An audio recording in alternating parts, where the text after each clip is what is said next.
अमरीकी सदर Joe Biden ने इजरायली वजीर आजम से मुलाकात में कहा कि जो कुछ उन्होंने देखा इससे बज़ाहिर लगता है कि गाजा के अस्पताल पर हमला इजराइल का नहीं बल्कि दूसरे फरीक का काम है। ताहम ऐसे लोगों की भी कमी नहीं जिन्हें इस बात पर यकीन नहीं।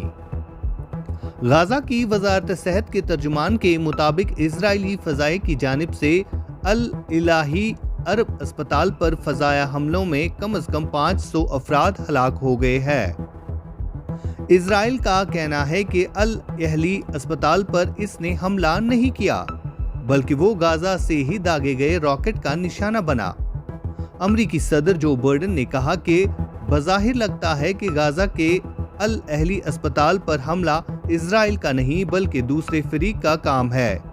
ताहम ऐसे लोगों की भी कमी नहीं जिन्हें इस बात का यकीन नहीं।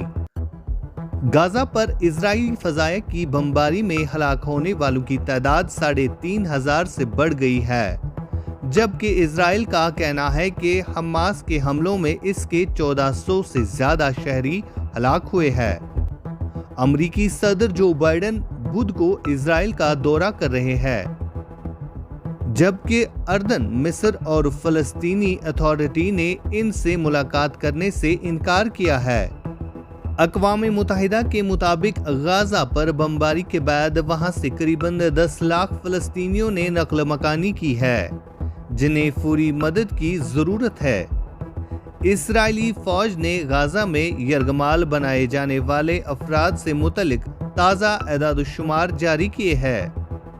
इंतजामिया की जानिब से कहा जा रहा है कि यरगमालियों की तादाद 155 से बढ़कर 199 हो गई है। फलस्तीनी अवाम भी तकलीफ में है। गाजा के लोगों को खुराक, पानी, दवाई और रिहाइश की जरूरत है। अमरीकी सदर का बयान। अमरीकी सदर ने कहा कि फलस्तीनी अवाम भी बहुत ज्यादा मसाइब का शिकार और तकलीफ में है। इनका इशारा इन फलस्तीनियों की जानिब था जो गुज़िश्ता रोज हमले के दौरान मारे गए। गुज़िश्ता रात गाजा के अस्पताल में होने वाले धमाके में बेशुमार जानी नुकसान हुआ। उन्होंने मजीद कहा कि इस वक्त शवाहिद गाजा में एक दहशतगर्द ग्रुप की तरफ से फायर किए गए एक गलत रॉकेट की तरफ इशारा कर रहे हैं।